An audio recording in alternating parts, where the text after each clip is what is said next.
There is a moment when the ferry rounds the southern tip of the caldera and Santorini appears.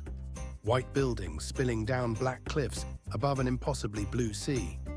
When most people simply go quiet, not from awe exactly, from something more unsettled. Because Santorini is not what you expect it to be. It is both more beautiful and more severe than any photograph suggests. An island born from one of the largest volcanic eruptions in recorded history, it wears its drama on the surface. The cliffs are not mountains worn smooth by time. They are the walls of an ancient crater, plunging hundreds of feet into a submerged caldera below. The black beaches are real. The rock is still dark with what it remembers, and yet, draped across all of that geology, white plaster, blue paint, and bougainvillea in every shade of pink and red. This is Santorini, and it earns every photograph. Most visitors arrive by ferry from Athens, a journey of several hours across the Aegean that ends with that slow, breathtaking approach into the caldera. You can also fly into the small island airport, but if you have the time, the ferry is worth it for the arrival alone. The island's main port, Athenios, is a functional, unremarkable place. Buses and taxis carry people up the switchback road to the rim villages. Your first impression of the island itself comes from above, looking back down at the caldera from the clifftop, and it tends to stop people mid-sentence. The capital, Fira, sprawls along the rim, but most travelers find their way quickly to Oia, the village at the northern tip of the crescent-shaped island, quieter, more achingly beautiful, and worth the extra effort to reach. Oia is one of those places that feels curated by the world itself. Its narrow lanes wind between whitewashed houses, many of them built directly into the cliff face. Converted cave dwellings, called hyposkopha, dug into the volcanic rock by fishermen centuries ago, now transformed into boutique hotels and private terraces. There are no cars here. The streets are paved with smooth stone, wide enough for two people to pass if neither of them is carrying too much. The caldera views from Oia are constant and spectacular. Every turn reveals a new angle on the same blue geometry: sea, sky, cliff, and the distant silhouette of the volcanic islands called the Kameni at the center of the caldera. And then there is the sunset. Oia's sunset is famous. Outrageously, almost embarrassingly famous. People begin claiming their spots on the castle walls hours before the sun touches the horizon.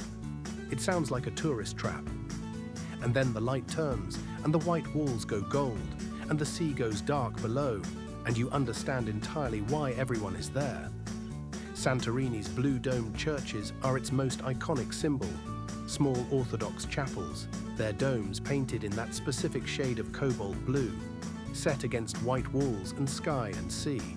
They appear everywhere across the island, but a cluster near Oia's lower streets offers the most photogenic arrangements, particularly in the long light of early morning.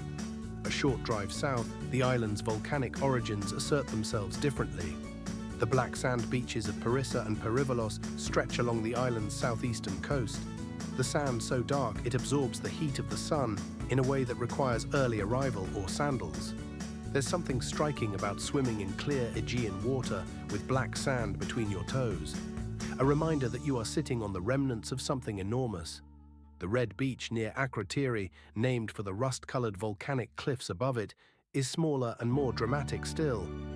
A half-moon cove where the geology feels close and raw.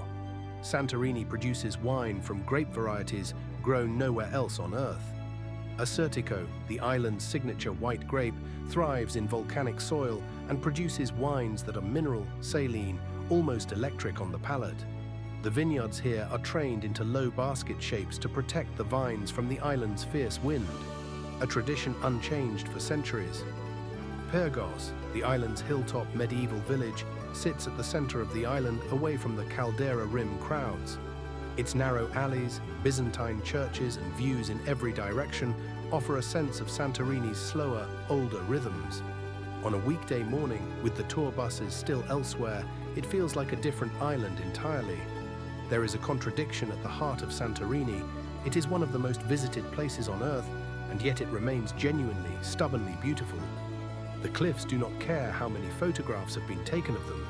The caldera does not dim with repeated viewing. The sunset, whatever day you happen to be there, is still the sunset. Go early in the season if you can, stay long enough to find a quiet corner of Oia in the morning before the day fully arrives. Walk down to a black beach and let the strangeness of it settle in. Santorini rewards the travelers who slow down enough to feel where they are, on the edge of an ancient volcano beneath an Aegean sky at the far edge of Europe. It is without question worth the ferry ride.